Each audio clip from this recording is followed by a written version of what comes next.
ಇವೆಲ್ಲವೂ ಕೂಡ ಚರ್ಚೆ ಮಾಡೋದಕ್ಕೆ ಈ ಸರ್ಕಾರಕ್ಕೆ ಪುರ್ಸೊತ್ತಿಲ್ಲ. ಅಲ್ಪಸಂಖ್ಯಾತರನ್ನ ಓಲೈಕೆ ಮಾಡತಕ್ಕಂಥ ರಾಜಕಾರಣ ಮಾಡಕ್ಕೆ ಹೊರಟಿದ್ದಾರೆ. ಇವ್ಯಾವು ಕೂಡ ಜನಸಾಮಾನ್ಯರಿಗೆ ಬೇಕಾಗಿರ್ತಕ್ಕಂಥ ವಿಚಾರಗಳು ಚರ್ಚೆ ಮಾಡೋದಕ್ಕೆ ಇವತ್ತು ಅವಕಾಶ ಇಲ್ಲ. ಸ್ಮಾರ್ಟ್ ಮೀಟರ್ ವಿಚಾರ ಇರ್ಬೋದು, ಇವತ್ತು ವಿದ್ಯುತ್ ದರ ಜಾಸ್ತಿ ಮಾಡಿರ್ತಕ್ಕಂಥದ್ದು ಇರ್ಬೋದು, ಮೆಟ್ರೋ ದರ ಜಾಸ್ತಿ ಮಾಡಿರ್ತಕ್ಕಂಥದ್ದು ಇರ್ಬೋದು. Thank you. ಮಂಡ್ಯದಲ್ಲಿ ಒಂದಷ್ಟು ಪ್ರತಿಭಟನೆಗಳು ಶುರುವಾಗಿತ್ತು. ಮಂಡ್ಯ ಜನ ಛತ್ರಿಗಳು ಅಂತ ಹೇಳಿದ್ರು. ಯಾವಾಗಣ? ಮೊನ್ನೆ ಯೂತ್ ಕಾಂಗ್ರೆಸ್ ಮಂಡ್ಯದವರೆಲ್ಲ ಛತ್ರಿಗಳು ಸೋಷಿಯಲ್ ಮೀಡಿಯಾದಲ್ಲಿ ಸಾಕಷ್ಟು ಇದಾಗಿದೆ. ಮಂಡ್ಯದ ಪ್ರತಿಭಟನೆ ಅದು ಜೊತೆಲೆ ಮಂಡ್ಯ ಜಿಲ್ಲೆ ಜನ ಡಿ.ಕೆ. ಶಿವಕುಮಾರ್ನ ಪ್ರಶ್ನೆನೂ ಮಾಡಬೇಕು. ಮೇಕೆದಾಟು ಅಂತೇಳಿ ಪಾದಯಾತ್ರೆ ಮಾಡಿ ಅಧಿಕಾರಕ್ಕೂ ಕೂಡ ಬಂದಾಗಿದೆ. ಏನ್ ಮಾಡಿದಿರಿ ಸ್ವಾಮಿ ಅಂತೇಳಿ ಅದನ್ನು ಕೂಡ ಪ್ರಶ್ನೆ ಮಾಡಬೇಕಾಗಿದೆ. ಏನಾಗಿದೆ? ಅಧಿಕಾರದ ಮದ ಈ ರೀತಿ ಮಾತನಾಡಿಸ್ತಿದೆ. ಪಾಪ ಅವ್ರು ತಪ್ಪಲ್ಲ. ಅಧಿಕಾರದಲ್ಲಿ ಶಾಶ್ವತವಾಗಿ ಇರ್ತೇವನ್ನೋ ಭ್ರಮೆ ಇವರ ನೆತ್ತಿಗೆ ಏನಿದೆ, ಅದು ಈ ರೀತಿ ಮಾತನಾಡಿಸ್ತಾ ಇರ್ತಕ್ಕಂಥದ್ದು.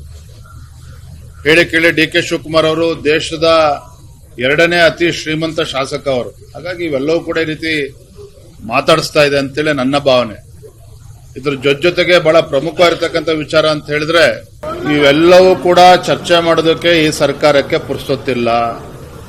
ಅಲ್ಪಸಂಖ್ಯಾತರನ್ನ ಓಲೈಕೆ ಮಾಡತಕ್ಕಂಥ ರಾಜಕಾರಣ ಮಾಡಕ್ಕೆ ಹೊರಟಿದ್ದಾರೆ. ಇವ್ಯಾವು ಕೂಡ ಜನಸಾಮಾನ್ಯರಿಗೆ ಬೇಕಾಗಿರ್ತಕ್ಕಂಥ ವಿಚಾರಗಳು ಚರ್ಚೆ ಮಾಡೋದಕ್ಕೆ ಇವತ್ತು ಅವಕಾಶ ಇಲ್ಲ.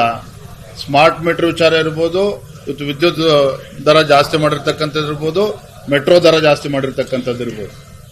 Thank you. ಮಂಡ್ಯದಲ್ಲಿ ಒಂದಷ್ಟು ಪ್ರತಿಭಟನೆಗಳು ಶುರುವಾಗಿತ್ತು. ಮಂಡ್ಯ ಜನ ಛತ್ರಿಗಳು ಅಂತ ಹೇಳಿದ್ರು. ಯಾವಾಗಣ? ಮೊನ್ನೆ ಯೂತ್ ಕಾಂಗ್ರೆಸ್ ಮಂಡ್ಯದವರೆಲ್ಲ ಛತ್ರಿಗಳು ಸೋಷಿಯಲ್ ಮೀಡಿಯಾದಲ್ಲಿ ಸಾಕಷ್ಟು ಇದಾಗಿದೆ. ಮಂಡ್ಯದ ಪ್ರತಿಭಟನೆ ಅದು ಜೊತೆಲೆ ಮಂಡ್ಯ ಜಿಲ್ಲೆ ಜನ ಡಿ.ಕೆ. ಶಿವಕುಮಾರ್ನ ಪ್ರಶ್ನೆನೂ ಮಾಡಬೇಕು. ಮೇಕೆದಾಟು ಅಂತೇಳಿ ಪಾದಯಾತ್ರೆ ಮಾಡಿ ಅಧಿಕಾರಕ್ಕೂ ಕೂಡ ಬಂದಾಗಿದೆ. ಏನ್ ಮಾಡಿದಿರಿ ಸ್ವಾಮಿ ಅಂತೇಳಿ ಅದನ್ನು ಕೂಡ ಪ್ರಶ್ನೆ ಮಾಡಬೇಕಾಗಿದೆ. ಏನಾಗಿದೆ? ಅಧಿಕಾರದ ಮದ ಈ ರೀತಿ ಮಾತನಾಡಿಸ್ತಿದೆ. ಪಾಪ ಅವ್ರು ತಪ್ಪಲ್ಲ. ಅಧಿಕಾರದಲ್ಲಿ ಶಾಶ್ವತವಾಗಿ ಇರ್ತೇವನ್ನೋ ಭ್ರಮೆ ಇವರ ನೆತ್ತಿಗೆ ಏನಿದೆ, ಅದು ಈ ರೀತಿ ಮಾತನಾಡಿಸ್ತಾ ಇರ್ತಕ್ಕಂಥದ್ದು. ಕೇಳಿ ಡಿ.ಕೆ. ಶಿವಕುಮಾರ್ ಅವರು ದೇಶದ 2ನೇ ಅತಿ ಶ್ರೀಮಂತ ಶಾಸಕ ಅವರು. ಹಾಗಾಗಿ ಇವೆಲ್ಲವೂ ಕೂಡ ಈ ರೀತಿ ಮಾತಾಡಿಸ್ತಾ ಇದೆ ಅಂತೇಳಿ ನನ್ನ ಭಾವನೆ. ಇದ್ರ ಜೊತೆಗೆ ಬಹಳ ಪ್ರಮುಖವಾಗಿರ್ತಕ್ಕಂಥ ವಿಚಾರ ಅಂತ ಹೇಳಿದ್ರೆ,